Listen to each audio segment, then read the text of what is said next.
पता है, एक लड़का अपने आप को बदलने की कोशिश दो ही चीजों के कारण कर सकता है। या तो अभी अभी हुई है इसके क्रश के सामने उसकी घनघोर बेइज्जती, या फिर पहली बार उसका दिल टूटा है। अगर कि ये क्रश ने बेइज्जती तो वो जिम जा सकता है, बॉडी बना सकता है, क्रश तो छोड़ो उसकी बेस्ट फ्रेंड भी उसकी।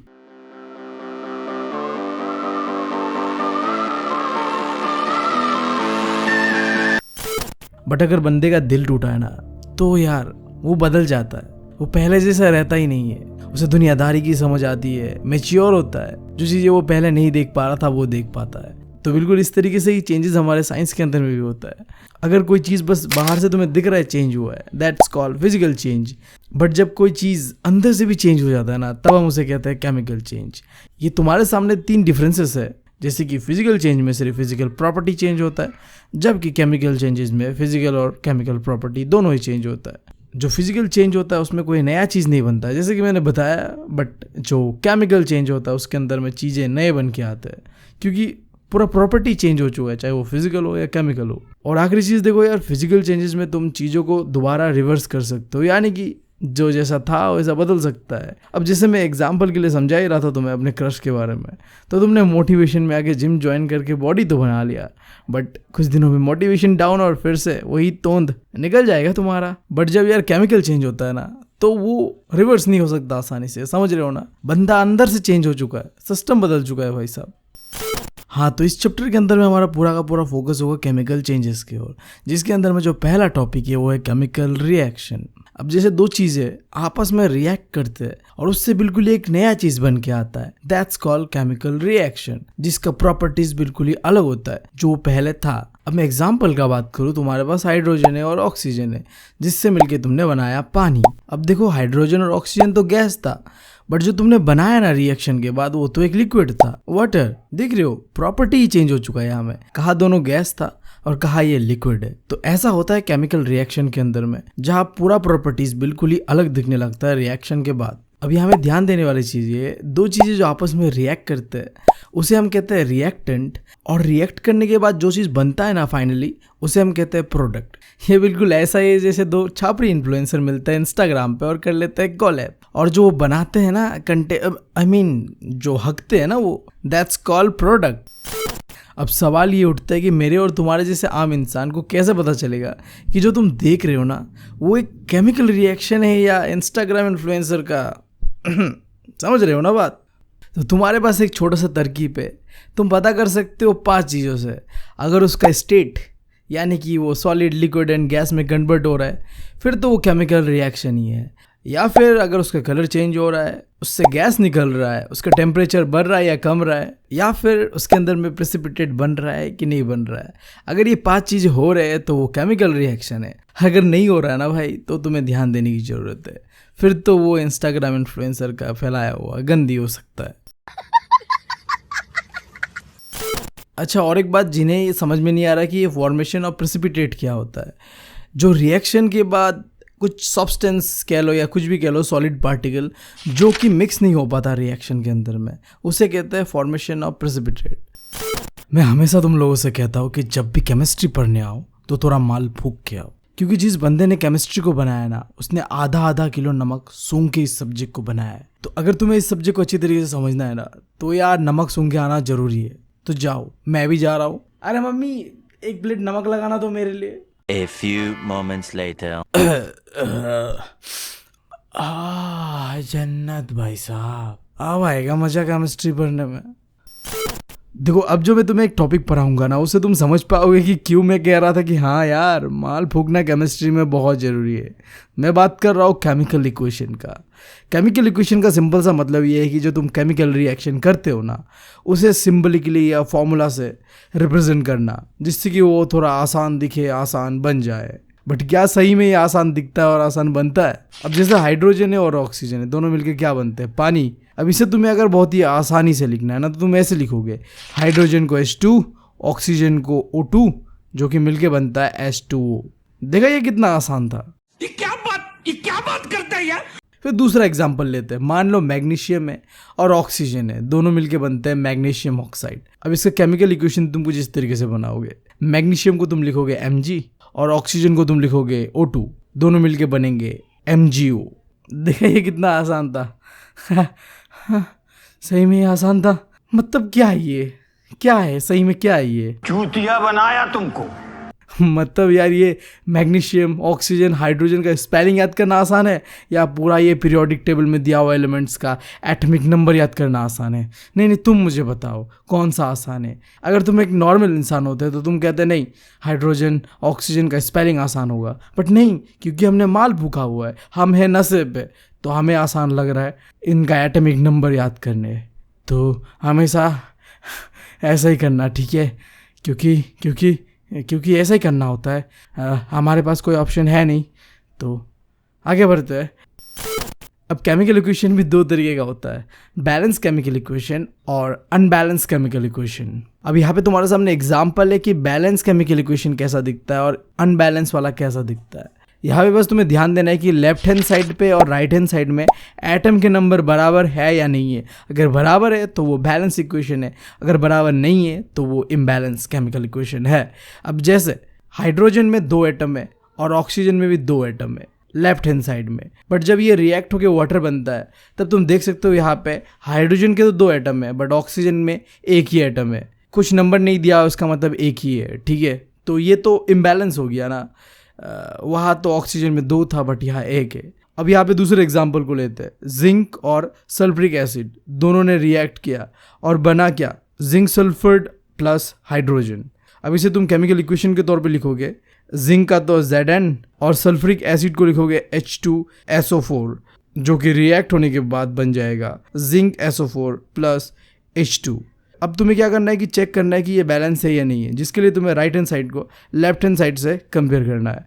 तो लेफ्ट हैंड साइड में भी हाइड्रोजन 2 है, राइट में भी 2 है, और ऑक्सीजन का बात करूँ तो वो भी राइट में 2 है, लेफ्ट में 2 है, जो कि क्लियरली इंडिकेट कर रहा है कि ये एक बैलेंस इक्वेशन है, क्योंकि लेफ्ट और राइट में बराबर के एटम्स है। तो इससे साबित होता है कि अगर बैलेंस होता है तो लेफ्ट और राइट में बराबर एटम्स होगा, और अगर अनबैलेंस होता है तो इसका मतलब है कि एटम कहीं ज़्यादा या कहीं कम होगा। सो एक सवाल जो तुम्हारे दिमाग पे अब आना चाहिए कि ये इम्बैलेंस इक्वेशन को बैलेंस कैसे करे। और सीबीएसई वाले बच्चा कभी कभी ये क्वेश्चन पूछ भी देते हैं कि हमें क्यों हर इक्वेशन को बैलेंस ही करना पड़ता है, why do you need to balance chemical equation. तो बहुत ही आसान सा जवाब ये है कि according to the law of conservation of mass, कोई भी केमिकल रिएक्शन में मास ना ही क्रिएट होता है ना ही डिस्ट्रॉयड होता है, ये तो बस ट्रांसफर होता है रिएक्टेंट से प्रोडक्ट के बीच। इसीलिए हमें हमेशा बैलेंस ही करना पड़ता है। सो इसी से हमारा अगला टॉपिक भी आता है कि कैसे हम किसी भी इक्वेशन को बैलेंस कर सकते हैं।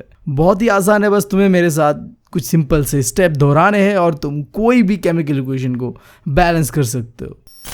तो अगर एक लोहे का टुकड़ा रिएक्ट करता है पानी के साथ तो होता क्या है कि लोहे के टुकड़े पे जंग लग जाता है। इसी चीज को अगर तुम केमिकल इक्वेशन के तौर पे लिखना चाहोगे तो तुम लिखोगे कुछ इस तरीके से। आयरन रिप्रेजेंट होगा Fe से, वाटर रिप्रेजेंट होगा HO2 से, जो कि रिएक्ट होने के बाद बनता है Fe3O4 प्लस H2। सो अब तुम्हें क्या चेक करना है कि ये एक बैलेंस इक्वेशन है या नहीं है। सो जहां तक मैं देख पा रहा हूँ ये कहीं से भी एक बैलेंस इक्वेशन नहीं दिख रहा है मुझे। तो बैलेंस करते हैं। अब पहला स्टेप, जो तुम्हारे पास इक्वेशन है उसे बॉक्स के अंदर में डालो। अब तुम्हारे दिमाग में ख्याल आ रहा हो कि हमने इसे बॉक्स के अंदर क्यों डाला। देखो, क्योंकि हमने कंपाउंड और एलिमेंट को डिफ्रेंशिएट किया। यहाँ पे जो सिंगल बैठा हुआ है जैसे कि Fe है, ये एक एलिमेंट है, बट देखो HO2 तो ये क्या है, कंपाउंड है। अब जब मैं आगे इनके अंदर में चेंजेस लाऊंगा ना तो ये चेंजेस एक एलिमेंट के अंदर में नहीं होगा। ये बॉक्स के अंदर में अगर 2 एलिमेंट है तो कोई भी चेंजेस लाने से इन दोनों एलिमेंट के ऊपर एक साथ असर होगा, क्योंकि ये एलिमेंट नहीं है, ये कंपाउंड है। अभी तुम्हें समझने में थोड़ा डिफिकल्टी हो रहा होगा, बट जब हम ऐसा बैलेंस करेंगे तब तुम अच्छी तरीके से समझ पाओगे। आगे बढ़ते दूसरे स्टेप पे। अब तुम्हें क्या करना है, एक टेबल बनाना है। एक तरफ में एलिमेंट्स का नाम लिखो, जैसे कि आयरन जो कि Fe से रिप्रेजेंट किया जाता है, हाइड्रोजन यानी H और O यानी ऑक्सीजन, लिख लिया। अब देखो इस इक्वेशन में रिएक्शन से पहले वाले जो चीज़ें है इसे हम कहते हैं लेफ्ट हैंड साइड, और रिएक्शन के बाद जो प्रोडक्ट बनता है ये होता है राइट हैंड साइड। तो लेफ्ट हैंड साइड में जितने भी एलिमेंट है उनका जो एटॉमिक नंबर है वो एक साइड लिखो, और राइट हैंड साइड में जितने भी एलिमेंट्स का एटॉमिक नंबर है वो राइट हैंड साइड लिखो।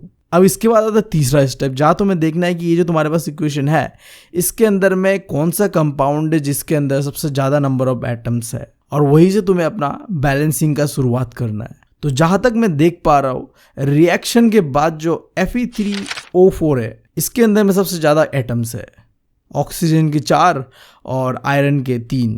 तो शुरुआत करता हूँ मैं, सबसे ज़्यादा ऑक्सीजन पे है तो ऑक्सीजन से ही। तो लेफ्ट हैंड साइड में ऑक्सीजन पे 1 एटम है और राइट हैंड साइड में 4 है। तो अगर मैं 1 को 4 से इंटू कर दूँ तो इधर भी 4 हो जाएगा और इधर भी 4 हो जाएगा। हो गया बैलेंस। अब इसे लिखेंगे कैसे उधर?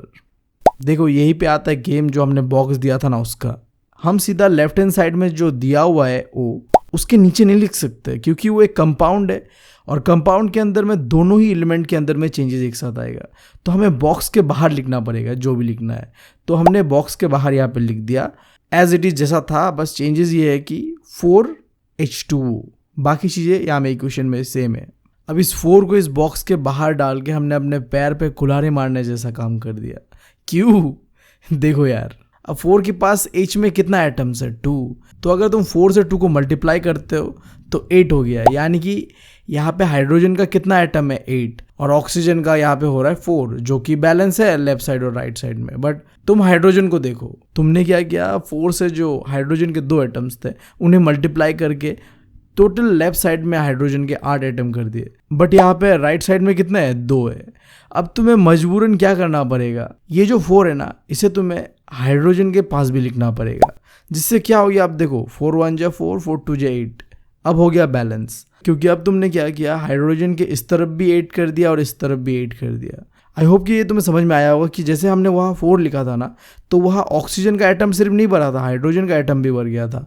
तो लेफ्ट साइड में तो भर गया था, अब राइट साइड में भी भराना था। तो हमने क्या किया, इस 4 को राइट साइड के जो हाइड्रोजन एटम थे उनके साथ मल्टीप्लाई कर दिया, जिससे कि बैलेंस बन गया, इधर भी 8 और इधर भी 8। अब आखिरी बचा हुआ है आयरन यानी Fe का। तो लेफ्ट साइड में है 1 एटम और राइट साइड में है 3। तो अगर तुम 3 से लेफ्ट साइड में मल्टीप्लाई कर दो तो इधर भी 3 हो गया, इधर भी 3 हो गया। और यहाँ में भी तुम नीचे नहीं लिख सकते, साइड में लिख देना। तो यहाँ पे तुम्हारा इक्वेशन कुछ इस तरीके से बन के आएगा, 3Fe प्लस 4H2O रिएक्ट होने के बाद क्या बन रहा है, Fe3O4 प्लस 4H2O। अब इसके बाद एक आखिरी स्टेप है, जिसके बाद ये इक्वेशन कंप्लीटली बैलेंस हो जाएगा। वो क्या है, ये जो तुमने केमिकल इक्वेशन बैलेंस किया ना, अब इसके अंदर में कौन सा लिक्विड फॉर्म में है, कौन सा गैसियस फॉर्म में है, वो भी तुम्हें मेंशन करना है, यानी कि उनका फिजिकल स्टेट बताना है। अब जैसे Fe है, ये एक सॉलिड सब्सटेंस है, यानी आयरन का टुकड़ा है। तो तुम्हें क्या करना पड़ेगा, अब इसके पीछे में लिखना पड़ेगा कि ये है S, यानी कि ये सॉलिड सब्सटेंस है। और जो गैसेस सब्सटेंस है हाइड्रोजन और ऑक्सीजन, इसके पीछे लिखना पड़ेगा G। और इसके बाद रिएक्शन के बाद जो बना है Fe3O4, इसके पीछे भी तुम्हें S देना पड़ेगा। और प्लस 4H2 जो है ये एक गैस है, तो इसके पीछे भी तुम्हें गैस देना पड़ेगा। तो अब मुझे क्या लग रहा है कि तुम्हें समझ आया होगा कि कैसे किसी भी केमिकल इक्वेशन को बैलेंस कर सकते हो। बहुत आसान है।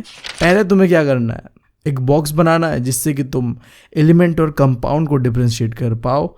और उसके बाद तुम्हें एक टेबल बनाना है। देखो बॉक्स अगर नहीं भी बनाओ तो चलेगा, बट टेबल नहीं बनाओ तो नहीं हो पाएगा, क्योंकि मल्टीप्लाई हम टेबल में ही करते हैं और चेक कर पाते हैं कि हाँ दोनों तरफ में बैलेंस है या नहीं है।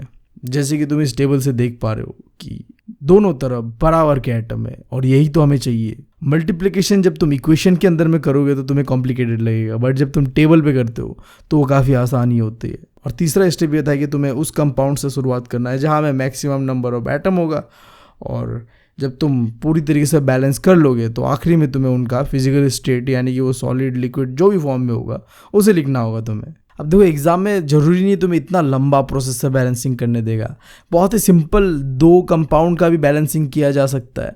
अब जैसे कि मैं तुम्हें एग्जांपल के लिए बता रहा हूँ, तुम्हारे पास हाइड्रोजन के 2 एटम है और ऑक्सीजन के 2 एटम है, और ये रिएक्ट होने के बाद H2O बनता है। तो है तो ये इम्बैलेंस। अब तुम इसे बैलेंस कैसे करोगे, टेबल बनाओ, एलिमेंट लिखो, उनका नाम लिखो एक साइड में, फिर एक साइड में उनका एटॉमिक नंबर लेफ्ट साइड में कितना है और राइट साइड में कितना है वो लिखो। अब बैलेंस करना है तो मल्टीप्लिकेशन करना होगा।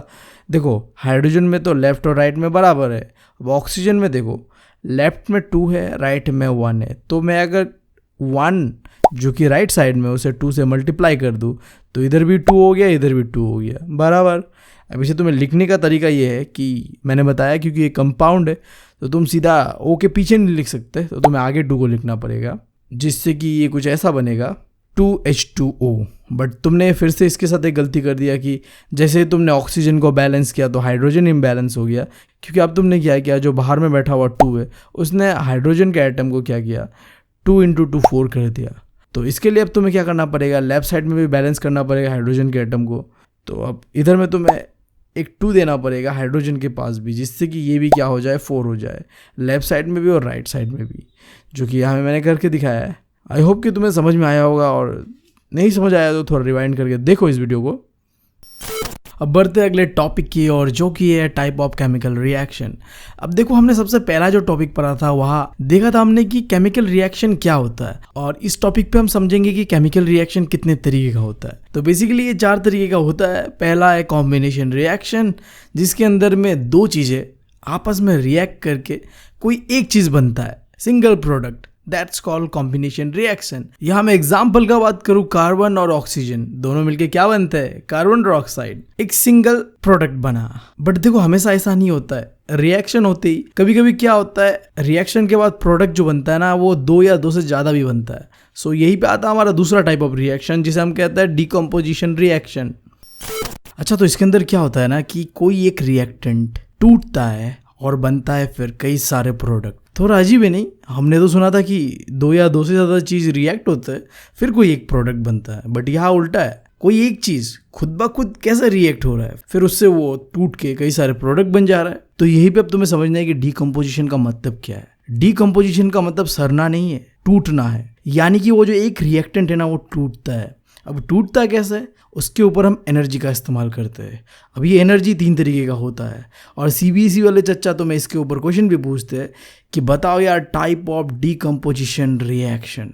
तो देखो, अगर तुम किसी रिएक्शन के अंदर में जो रिएक्टेंट होता है ना, उसे तोड़ने में हीट का इस्तेमाल करते हो, तो उसे हम कहते हैं थर्मोलिसिस रिएक्शन।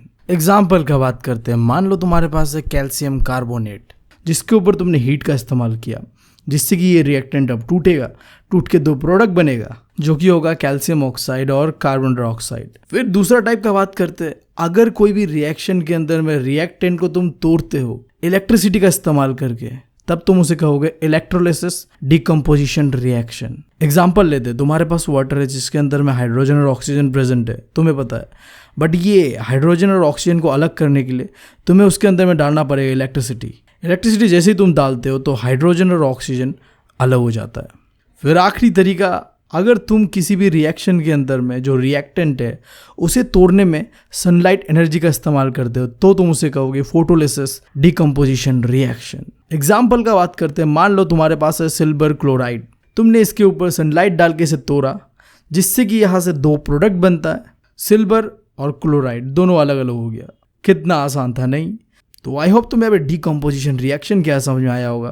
तोड़ना कोई भी रिएक्टेंट को, 3 तरीके का एनर्जी तुम इस्तेमाल करोगे। हीट का इस्तेमाल करोगे तो तुम उसे कहोगे थर्मोलिसिस, इलेक्ट्रिसिटी का इस्तेमाल करोगे तो तुम कहोगे इलेक्ट्रोलिसिस, और सनलाइट का इस्तेमाल करोगे तो तुम कहोगे फोटोलिसिस। एग्जाम्पल को याद रखना। बढ़ते आगे, एक छोटा सा टॉपिक है, आई डोंट नो तुम्हें जानना जरूरी है या नहीं है, बट फिर मैं बता दे रहा हूँ। देखो, जब भी कोई रिएक्शन होता है ना, तो वह एनर्जी फ्लो करता है। यानी कि देखो, जब भी रिएक्शन होता है ना, तो एनर्जी या तो रिएक्शन से निकलता है या फिर रिएक्शन होने के लिए एनर्जी का जरूरत होता है। सपोज मैं बात करता हूँ कि कोई 2 चीज़ें जो आपस में रिएक्ट करते हैं, उससे कोई एनर्जी निकल रहा है, तो उसे तुम कहोगे एक्सोथर्मिक रिएक्शन। और इसका जो एग्जाम्पल हमने पढ़ा था ना, कॉम्बिनेशन रिएक्शन, जहाँ 2 चीज़ें मिलते हैं और उसके बाद कोई एक प्रोडक्ट बनता है, ये उस पर अप्लाई होता है। और वहीं पे अगर कोई रिएक्शन करवाने के लिए तुम्हें एनर्जी चाहिए होता है, तब उसे तुम कहोगे एंडोथर्मिक रिएक्शन। और जो एंडोथर्मिक रिएक्शन का एग्जाम्पल है वो है डिकम्पोजिशन रिएक्शन। या हमने क्या किया था, रिएक्शन होने के लिए एनर्जी का इस्तेमाल किया था। अभी देखो यार, टाइप ऑफ केमिकल रिएक्शन के अंदर में तुमने पूरी अच्छी तरीके से समझा क्या होता है combination reaction and decomposition reaction. But रुको यार, यहाँ ये ख़त्म नहीं हो रहा है, और 2 बाकी है, displacement reaction and double displacement reaction. ये दोनों बाकी है, इन दोनों को कर लो, आगे मौज ही मौज है। जैसे कि ये दुनिया वाले कहते ही हमसे, तो मैं भी कह रहा हूँ तुम्हें, क्योंकि मैं भी इस दुनिया का ही पार्ट हूँ ना।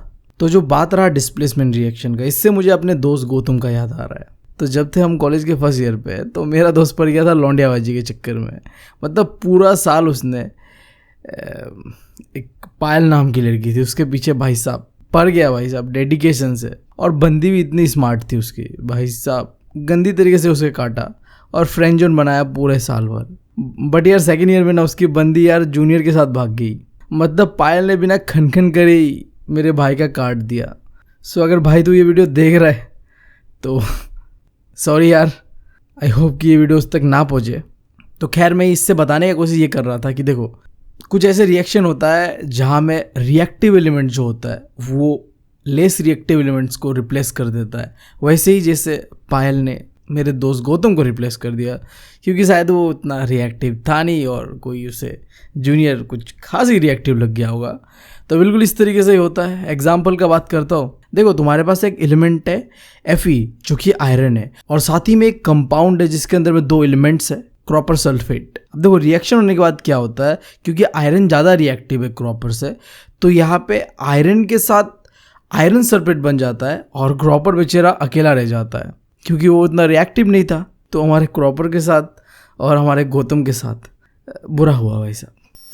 अब मुझे पता है कि तुम लोगों के दिमाग में एक सवाल आया होगा कि तुम कैसे पता करोगे कि कौन सा एलिमेंट रिएक्टिव है और कौन सा एलिमेंट रिएक्टिव नहीं है, क्योंकि अल्टीमेटली डिस्प्लेसमेंट रिएक्शन के अंदर में ये जो रिएक्टिव एलिमेंट है उसे रिप्लेस करना होता है लेस रिएक्टिव एलिमेंट्स है। तो इसके लिए तुम्हें समझना पड़ेगा रिएक्टिविटी सीरीज़ को। तो इसके लिए तुम यूट्यूब में कई सारे वीडियोज़ देख सकते हो जो रिएक्टिविटी सीरीज़ के ऊपर है, जिससे कि तुम अंडरस्टैंड कर पाओगे क्या, और उसे मेमोराइज भी करना पड़ेगा तुम्हें, तभी तुम जाके इस डिस्प्लेसमेंट रिएक्शन को खुद कर पाओगे। बिना रिएक्टिविटी सीरीज का आई डोंट थिंक कि तुम इसे कर पाओगे। अब इसके बाद बात करते हैं डबल डिस्प्लेसमेंट रिएक्शन का। ये यार डिस्प्लेसमेंट जैसा नहीं है कि एक बेचारा अकेला ही रह जाता है, नहीं। डबल डिस्प्लेसमेंट में ये लोग क्या करते हैं, आपस में एक दूसरे का गर्लफ्रेंड शेयर कर लेते हैं। मान लो तुम्हारा 2 दोस्त है, दोनों के पास एक गर्लफ्रेंड है, तो वो लोग क्या कर सकते हैं, अपना गर्लफ्रेंड को एक्सचेंज कर सकते हैं। That's called mutual exchange of ions. ठीक है, यही होता है डबल डिस्प्लेसमेंट के अंदर में। एग्जाम्पल से समझाता हूँ तुम्हें। देखो तुम्हारे पास 2 कंपाउंड है, तुम्हें तो इतना पता होगा कि कंपाउंड और एलिमेंट में क्या फ़र्क होता है। 2 या 2 से ज़्यादा एलिमेंट मिलकर कंपाउंड बनता है। तो यहाँ पे 2 कंपाउंड है, एक कंपाउंड के अंदर में 2 एलिमेंट्स है, राइट। तो हो क्या रहा है देखो, तो पहला जो कंपाउंड है वो है सोडियम सल्फेट और दूसरा कंपाउंड है बेरियम क्लोराइड। अब देखो रिएक्शन होने के बाद क्या होता है, देखो जो बेरियम क्लोराइड था ना वो अब क्या बन गया, बेरियम सल्फेट, और जो सोडियम सल्फेट था वो बन गया अब सोडियम क्लोराइड। तो देखा तुमने, इन्होंने आपस में ही एक दूसरे का जो एलिमेंट है एक वो चेंज करके म्यूचुअली अपना काम चला लिया। इतना ही था ये केमिकल रिएक्शन के बारे में। तो आ चुके हैं हम इस चैप्टर के आखिरी टॉपिक ऑक्सीजन रिडक्शन रिएक्शन के पास, जिसे तुम रिडॉक्स भी कहते हो। बट इस रिएक्शन को समझने से पहले तुम समझ लो ऑक्सीडेशन क्या होता है और रिडक्शन होता क्या है। देखो जब भी कोई रिएक्शन के अंदर में कोई चीज़ ऑक्सीजन को गेन कर रहा होता है और हाइड्रोजन को लूज कर रहा होता है ना, तब उस चीज़ को हम कहते हैं ऑक्सीडेशन। नाम से ही समझ आ रहा हो, ऑक्सीडेशन मतलब ऑक्सीजन को लेना या फिर हाइड्रोजन को छोड़ना। और दूसरा है रिडक्शन, ये एकदम ऑक्सीडेशन का उल्टा है। यहाँ में क्या होता है, रिएक्शन में जो सब्सटेंस रिएक्ट हो रहा होता है ना, वो क्या करता है, ऑक्सीजन को लूज कर रहा होता है या फिर वो हाइड्रोजन को गेन कर रहा होता है। इन दोनों में से अगर कोई भी कंडीशन हो, हाइड्रोजन गेन करे ऑक्सीजन लूज करे, तो उस कंडीशन को कहते हैं रिडक्शन। नाम से समझ आ रहा है रिडक्शन, किस चीज़ का रिडक्शन, ऑक्सीजन का रिडक्शन और हाइड्रोजन को गेन करना। ठीक है, बात बराबर। अब देखो इतना समझ गए तुम, अब समझो कि रिडॉक्स रिएक्शन क्या होता है। ऐसा रिएक्शन जिसके अंदर में ऑक्सीडेशन और रिडक्शन दोनों एक साथ हो रहा होता है ना, उस रिएक्शन को कहते हैं रिडॉक्स रिएक्शन। शायद तुम इस चीज़ को एग्जाम्पल के साथ अच्छी तरीके से समझ पाओ। देखो तुम्हारे पास कॉपर ऑक्साइड है और हाइड्रोजन है, ये रिएक्ट होने के बाद मिलता क्या है तुम्हें, H2O जो कि वाटर है और कॉपर। देखो पहले क्या हुआ, जो तुम्हारे पास कॉपर ऑक्साइड था ना, ये अब तुम्हारे पास रिएक्शन होने के बाद क्या बचा, कॉपर, यानी कि इसने क्या किया, ऑक्सीजन को लूज कर दिया। तो मैंने क्या बताया तुम्हें, जब भी रिएक्शन में ऑक्सीजन रिड्यूस होता है तो उसे हम कहते हैं रिडक्शन। और दूसरा यहाँ पे कंडीशन है जहाँ हाइड्रोजन बस अकेला था, बट रिएक्शन के बाद हाइड्रोजन को यहाँ ऑक्सीजन मिल गया, तो यहाँ में क्या हुआ होगा, ऑक्सीडेशन हुआ होगा, जिसकी वजह से यहाँ में रिएक्शन के बाद इसे H2O मिला, यानी कि हाइड्रोजन को गेन किया इसने। अब देखो इसी बीच एक छोटा सा क्वेश्चन ये भी आता है कि ये ऑक्सीडाइजिंग एजेंट और ये रिड्यूसिंग एजेंट ये क्या होता है। देखो इसी रिएक्शन के अंदर में तुम्हें समझा रहा हूँ। अब देखो तुम्हारे पास यहाँ पे कॉपर ऑक्साइड था जहाँ में ऑक्सीजन को इसने खो दिया, जिसके बाद ये कॉपर बन गया, राइट। तो ये क्या है, एक ऑक्सीडाइजिंग एजेंट है, यानी कि इसने दूसरे को ऑक्सीजन दिया। किसे दिया? H को, यानी कि हाइड्रोजन को दिया। तो हाइड्रोजन ने क्या किया? दूसरों से लिया ना, तो एक रिड्यूसिंग एजेंट है, यानी कि वो दूसरों से लेता है तो वो एक रिड्यूसिंग एजेंट है। और जो देता है ना, दैट्स कॉल्ड ऑक्सीडाइजिंग एजेंट। तो इसका डेफिनेशन कुछ इस तरीके से बनेगा, कोई भी सब्सटेंस अगर वो ऑक्सीजन प्रोवाइड करता है या फिर हाइड्रोजन को रिमूव करता है तो वो ऑक्सीडाइजिंग एजेंट है। और दूसरी तरफ अगर कोई भी सब्सटेंस ऑक्सीजन को रिमूव करता है और हाइड्रोजन को प्रोवाइड करता है तो वो होगा रिड्यूसिंग एजेंट। और जो हमारा एग्जाम्पल वाला केस था वहाँ में देखो, क्रॉपर ने ऑक्सीजन दिया हाइड्रोजन को, ठीक है, जिसके बाद हाइड्रोजन में H2O आ गया, जबकि क्रॉपर हमारा अकेला हो गया। तो क्रॉपर है ऑक्सीडाइजिंग एजेंट क्योंकि उसने दिया ऑक्सीजन, और क्योंकि हाइड्रोजन ने लिया तो वो होगा रिड्यूसिंग एजेंट। तो यार यहीं पे ख़त्म होता है हमारा ये चैप्टर। आई होप तुम्हें समझ में आया होगा। अगर कोई भी डाउट है, कुछ भी पूछना हो तो तुम मुझे इंस्टाग्राम पे पूछ सकते हो। मेरे थोड़ा लेट हो सकता है रिप्लाई देने में, बट हाँ मैं कोशिश ज़रूर करता हूँ रिप्लाई देने का। और हाँ, एक इम्पॉर्टेंट बात, जो भी मैंने तुम्हें बताया है, कुछ चीज़ें मैंने लिख के दिखाया है, कुछ चीज़ें बताया है, बट जो इसका डिटेल नोट्स है वो वीडियो के डिस्क्रिप्शन में तुम्हें मिल जाएगा। या फिर तुम्हारे पास दूसरा ऑप्शन ये है कि डिस्क्रिप्शन में दिया हुआ है टेलीग्राम चैनल का लिंक, तुम वहाँ यार हर एक चैप्टर का नोट्स मैं धीरे धीरे डालते जाऊँगा, तो तुम्हें आसानी होगा, जिसमें भी तुम कर लेना। और हाँ, वीडियो को लाइक कर देना, चैनल को सब्सक्राइब कर देना। Thank you, love you all.